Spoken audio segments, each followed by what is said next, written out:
எந்த மனுஷனுக்கும் அப்படிதான் இருக்கும். அது மறித்து போயிடுவோங்கிற பயம். இந்த நோய் வந்துச்சா இனி நான் என்னால பிழைக்க முடியாது அப்படிங்கிற ஒரு பயம். அப்படி பயந்து போய் நான் இருக்கிறேன். அப்போ திடீர்னு என்கிட்ட வெளிச்சம் வந்து நிக்குது.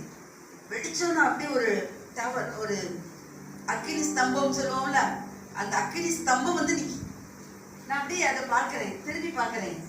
அது அப்படியே இயேசு கிறிஸ்து அருமையாக அவருடைய உயிரோடு இருக்கிறாங்க. மாம்சத்துல வெளிப்பட்ட இயேசு கிறிஸ்து இன்னும் மாம்சத்துலதான் இருக்காரு. ஹல்லேலூயா. அவருக்கு மாம்சம் ரத்தம் எல்லாம் உண்டு. அவர் அப்படியே நிக்கிறாரு, என் பக்கத்துல இருக்கிறாரு. நான் அவரை பார்த்து ஏன் இருளதான் அவர்கிட்ட சொல்றேன். நமக்கு கம்ப்ளைண்ட் பண்ணதானே தெரியும். எப்பவுமே என்ன பண்ணுவோம், இந்த பாருங்க இருள் அப்படின்னு சொல்லி நான் அவர்கிட்ட காட்டுறேன்.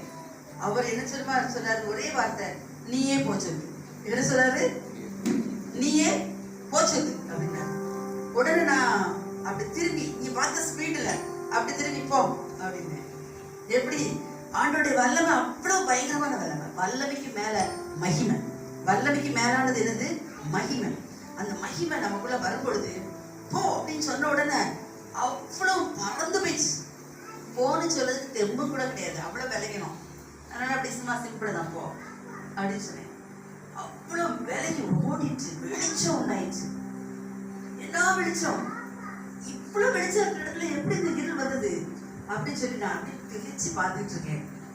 பார்த்துட்டு திரும்ப என்னுடைய பக்கத்துல நின்று அந்த அக்கினி ஸ்தம்பத்தை காணல.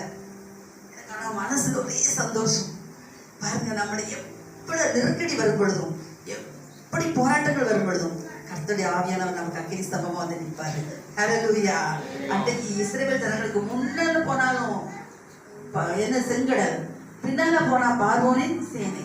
இப்படி நெருக்கத்துலதான் அக்கினி ஸ்தம்பம் வெளிப்படுது. மேக ஸ்தம்பம் அவங்களுக்கு கூடாரமா வருது, கூடவே வருது.